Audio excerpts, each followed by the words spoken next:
All right, let's hyperspeed this one, friends. This is political cartoons, or like sets of political cartoons that are pretty popular. So the first one, Join or Die, commonly mistaken as Revolutionary War, not Revolutionary War. It is actually, oh crap, what's the date? 1754, sorry, I should have just looked at it. 1754, this is time period 3.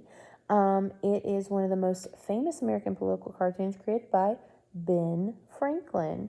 So this like little snake representing American colonies, not states. This is not a revolutionary thing. It was during the French and Indian War, and it appeared in Franklin's newspaper, the Pennsylvania Gazette, I believe, and it was intended to promote colonial unity in the face of threats from the French and the natives, the French and the Indians. The message was kind of saying that the colonies have to join together to survive, because if they didn't, then the French and then the Indians would win. So this, people mistake this with the revolution, because doesn't it seem like we should all come together and like fight the British? It's not the British, it's the French and the natives. It became a symbol of the colonies uniting for the first time. Eventually, like, this resistance is kind of like seen as against British control, but to begin with, that wasn't the intent of the cartoon. The intent was join together against external threats. Okay, so next one is Embargo Act, which we looked at in class. This one's hilarious. It's called the Oh Grab Me cartoon. So this is 1807. It is poking fun at Thomas Jefferson, and the Embargo Act of 1807. Oh grab me, oh this cursed oh grab me, that's embargo spelled backwards. So this is in response to the British and French. They were interfering with American shipping during the Napoleonic Wars. Jefferson said, well, I'll solve this problem. Let's not trade with anybody ever. And that's called the Embargo Act. And so this person personifying the Embargo Act is like, oh crap, this is terrible. They're trying to get goods to this port, but they can't because of the Embargo Act. The character is shown as kind of like a victim of his like own wounds, like his own self-inflicted wounds, like America has done this to itself. It reflects like criticism of the Embargo Act. Thomas Jefferson is like supposed to be the figure on the left there, not giving shipping licenses to all these merchants in New England and kind of bankrupting New England. And so it's satirical. It's showing Jefferson and the Embargo Act is like counterproductive and damaging. All right, let's go to, oh no, I didn't mean to do that. I'm so sorry. I'm trying to speed fast. We definitely talked about the caning of Charles Sumner in class. So this is the 1856 time period 5. This occurred in the U.S. Senate in 1856. Did I say 55? I meant to say 56. When Preston Brooks, who was pro-slavery, he's the one with the cane, beats Charles Sumner, who was anti-slavery and abolitionist from Massachusetts. Brooks struck him with a cane after Sumner gives this speech talking about Kansas and the Kansas-Nebraska Act and these pro-slavery people in Kansas, specifically targeting one of Brooks' like cousins or whatever. But anyway, this political cartoon and this event was like widely popular in the newspapers because it's hilarious.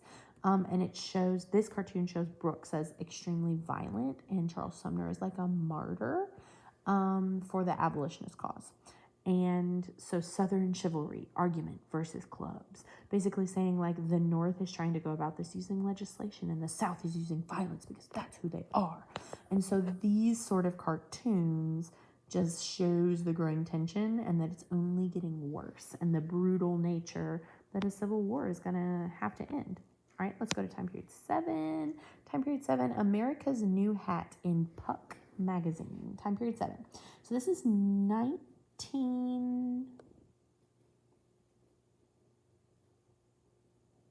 it's not 1919. I don't know what this is. I wrote 1919, but that cannot be right. It has to be post 1898. a little bit past 1898 is where I want you to put this.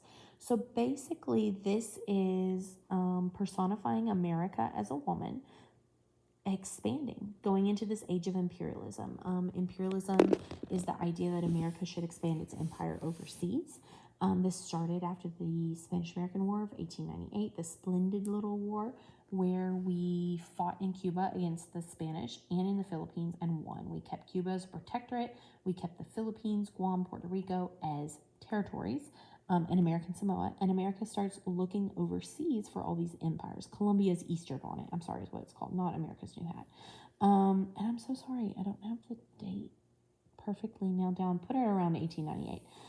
So America is in these, we looked at tons of these political cartoons, is sometimes seen as a world leader, sometimes seen as a bully, sometimes seen as glorifying the idea of imperialism. We're helping other nations, spreading Christianity, spreading public health, giving them access to new goods, but sometimes seen as a bully, where America is going with racist intentions to civilize people who don't need to be civilized and spread a religion that they don't want, exploit them for raw resources. So imperialism cartoons are highly popular on the AP exam. All right, other types of cartoons that are highly popular on the AP exam is World War propaganda. This is a World War II propaganda. This is called this isn't called Dr. Seuss Goes to War, but Dr. Seuss is one of the propaganda cartoonists for World War II. So Dr. Seuss, his cartoons were used to mobilize public opinion and encourage support for the war effort. They're propaganda. They're meant to influence thought. And so no matter the example that you see, it's going to be pro-America. It's going to be anti-German. It might have German and Japanese racist depictions and Italian racist depictions. They're often portrayed as aggressive, cartoony caricatures that threaten the safety and peace of the world. Dr. Seuss does this. Walt Disney does this. We watched a few Disney cartoons. The creators of the Looney Tunes do this. And so it's just widely popular during the World Wars to personify the enemy as terrible, evil, savage, and to kind of try to stir up patriotism using familiar figures like Mickey Mouse, using familiar people like Dr. Seuss.